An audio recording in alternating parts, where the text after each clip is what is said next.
All right, we are recording. This is good. All right, folks, this is Pop Ribbit. Usually I'm putting music up there, but on my YouTube channel, but this time I've got something a little bit different. Now this is the headpiece that I brought with me to Motor City Fur Con and Midwest Fur Fest. It's a frog, obviously.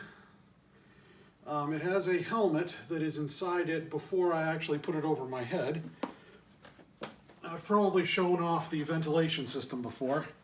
These are vents that are intended to be aligned with the froggy ears, which have a little slot in the bottom of them. Hope you can see that. And the nostrils here, don't know if you can see it, but the nostrils have this little O2 cool fan that blows the hot air out the nostrils. And these are the power banks, I hope this is coming through, that power these USB fans here.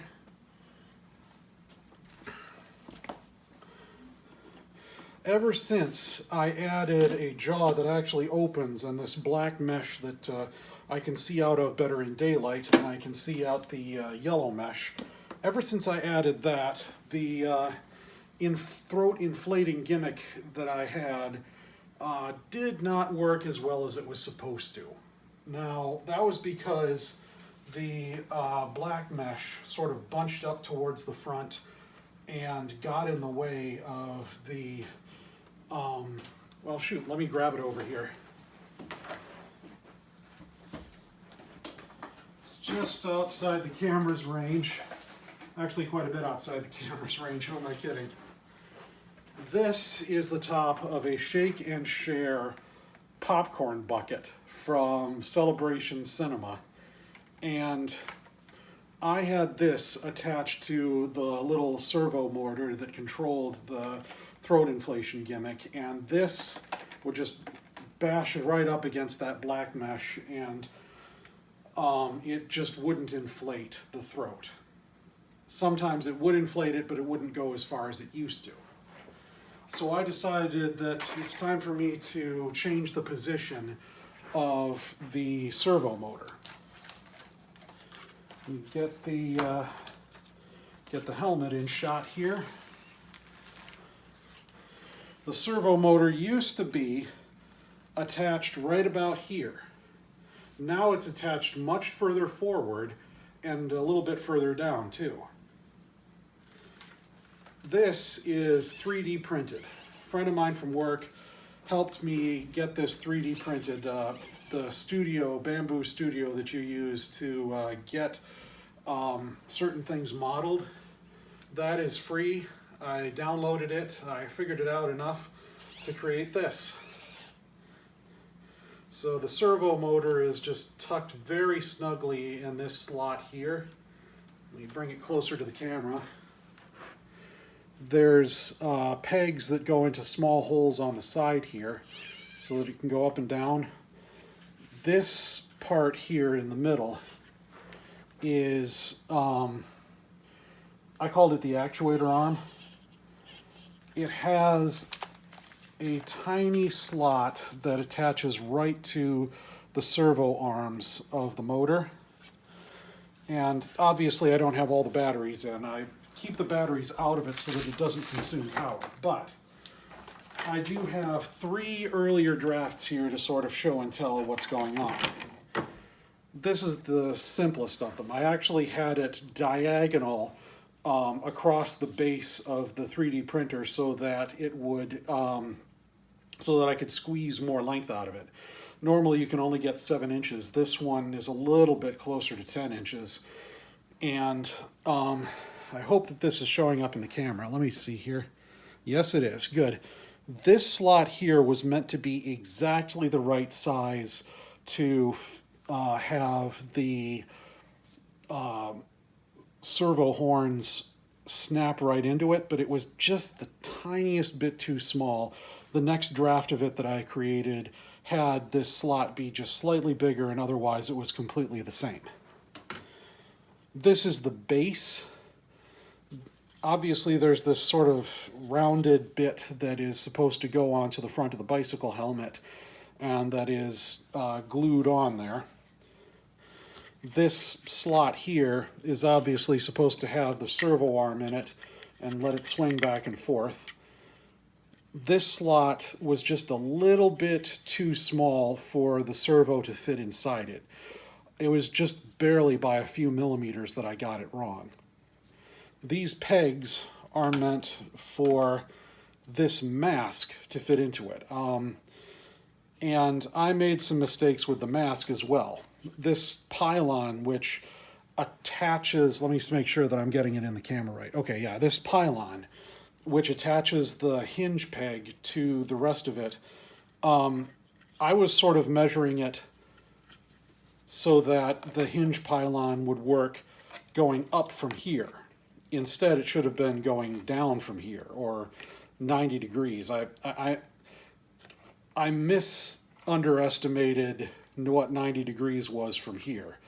And unfortunately, this was just a couple centimeters too short to fit into the peg there. In terms of the size of the hole versus the size of the peg, I got it right exactly, though.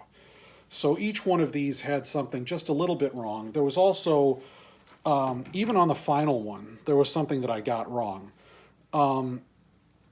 It's kind of hard for me to describe it, but the hinge wouldn't go all the way out. The very top of the arm here was bashing against this part right here. I had to take a file or a sander attachment for a drill, an electric drill, and just go in there and sand away until the servo arm would stop hitting that part. I certainly hope all this is getting on. Yeah, not all of it is getting into the camera here, but you can probably see for yourself when I get a little bit closer up with the helmet itself. You can see right about here. I hope you can see. Yeah, you can see right about here. This is where I was putting that drill. And now this part will hinge all the way forwards if it has to. I did not set up the programming on this thing, and programming, I could use like a micro screwdriver to change how far out this thing will hinge when I press the button. But yeah, that gives it a lot more movement by having this part drilled away.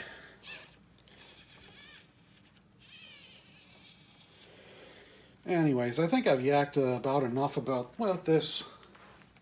Well, I could yak a little bit more about the mask.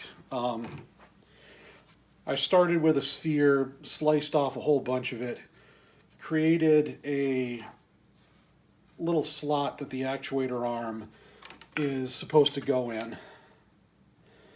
Obviously, I created these boxes to make the hemisphere very breathable. I put one on top just to make good and sure that I had the good airflow there. Pretty much the only difference between this one and the two mask halves that are currently attached to the helmet is the length of this pylon here. Anyhow, it is time.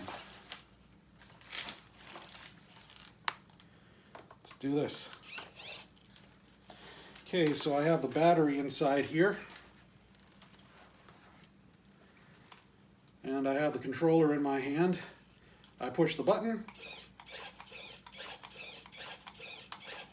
Obviously, it's got a lot more weight to push forward, but the servo arm is strong enough. So, actually, let me get the froggy flippers here just to complete the picture. Oh my, oh my.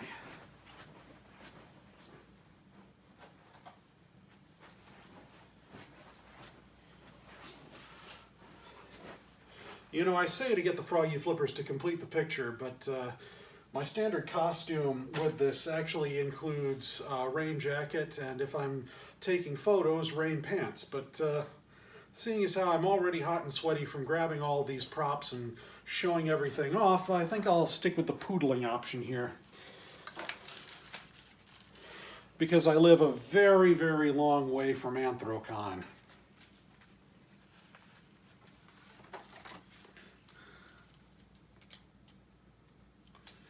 Alright, so here it is on my head.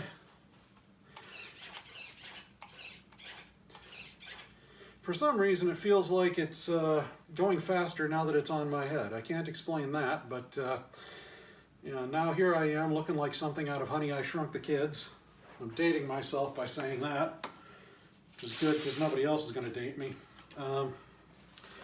So fire up the fans here.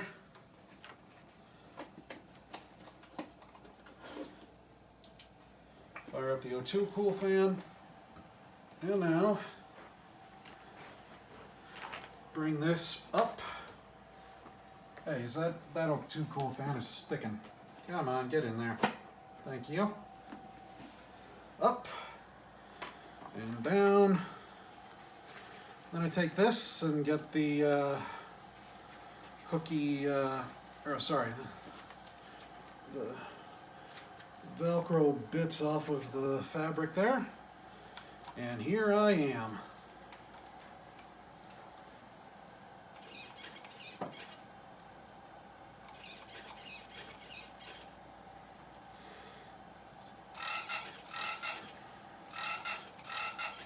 Yes, there's a noisemaker in here. That's what these other two buttons are for. The red one connects the battery because the noisemaker I found online always makes 6 croaks. I wanted to choose, I wanted to be the one who decides how many croaks it's going to have, so the red button sort of kills the battery. I have to press the red button and then press the green button. Then I can let go of the red button to kill the battery and get the croaking to stop. Now I decide how many croaks there are going to be. See? If I want to stop at 3, I can. If I have the dexterity while I'm actually wearing the froggy flippers, that is to say. Let's see, is this one the left or the right? The fact that I'm having a hard time telling will tell you how much visibility I have. On the other hand, oh, that was a terrible pun. On the other hand, the fact that I can see where the froggy flippers are, that's another good thing. You'll notice there's band-aids on the froggy flippers. And stitches. The band-aids were intentional, the stitches, I'm going to pretend that they're intentional. The whole thing is based off of Jeremy Fisher from the Beatrix Potter books. Not Harry Potter, Beatrix Potter. We're talking old school furry. She's the one who gave us the Peter Rabbit series, but she had a whole cast of other characters. There was Tabitha Twitchit and Mrs. Tiggy Winkle, the hedgehog who does laundry. Yeah, it was that kind of series. There's a bunch of children's books. Funny thing about Beatrix Potter, she was also a mycologist. She studied funguses, and some of her work is still being used today to categorize new species of fungus. What the hey? What's going on here? Okay. That was weird. Anyways, I got a bunch of other props here. There's, okay, somewhere around here. I know it's around here somewhere. Oh, here we go. Oh boy, it's caught on the joystick or something. It was a fishing pole. Oh well. Guess that fishing pole was none of my business today. It's another one of my props. I do have a tackle box if I can grab it without stumbling over everything. Oh yeah. Actually, I had a much larger tackle box for MCFC, but I decided maybe carrying around something that's a little bit lighter is better for me. Plus, I can have a water bottle in the bottom of it if I want to. That's always good when you're a furry. So, version 1.5 of Pop Ribbit. I may very well create another version of this dome that goes over the helmet. You know, use the same helmet, but a smaller and lighter dome. This one, oh boy, I made some mistakes with this one. This is acrylic paint that's on top here, and I had never really worked with acrylic paint before, so I put on too thick of a coat, and it cracked like crazy. The thing that I did to seal the EVA foam that this thing is made of, I didn't use a heat gun. A lot of people who work with EVA foam use heat guns. What I did was I sprayed on some super glue, waited for the super glue to dry, and then painted the acrylic on top of the super glue. So when I had a layer of acrylic paint crack, all I could do was spray the super glue on top of that and put more paint on top of that, which progressively added to the weight of this thing. Like the weight of an entire paint can, almost, is on this. And apparently there's this thing called foam clay. I used regular air dry clay for making the eyes and such. That was not smart on my part. I should have used the foam clay. It's lighter. It doesn't shrink when it dries, which the air dry clay did, which caused it to crack off, meaning I used a big chunk of one of these bricks of air dry clay that you can buy from Hobby Lobby or someplace like that. So I made a lot of mistakes while making this. Hopefully I can correct those mistakes some other time, but I'm in the middle of building a video game. There's a lot of background music for that video game on my channel right now, my Pop Ribbit channel. In fact, that's most of the content. But yeah, sometime, probably once I'm no longer in crunch mode for this game, to get a demo out in time for Motor City FurCon 2026, which is press pause to start. Hopefully, once I'm no longer under that kind of time crunch, I'll have the time to slow down and see if I can make another version of this. But I'm happy with what I've got. It is done by Halloween, all assembled.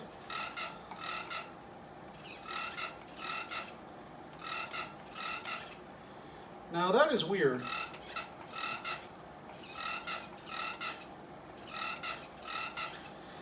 Well, it's still inflating the throat better than it did before I added this feature. I can see out of this a little bit better than I could see out of the yellow. I still don't see why the fishing rod didn't want to come up, but hey, you know, I certainly hope there isn't a bunch of black floof hanging out the front of this thing's mouth. I can't tell. I will tell soon once I review the video, but thank you folks for your time and taking a look at this. And now this is having the exact same problem the other one did. Oh, nope. That solved it. So, here it is. Thank you again.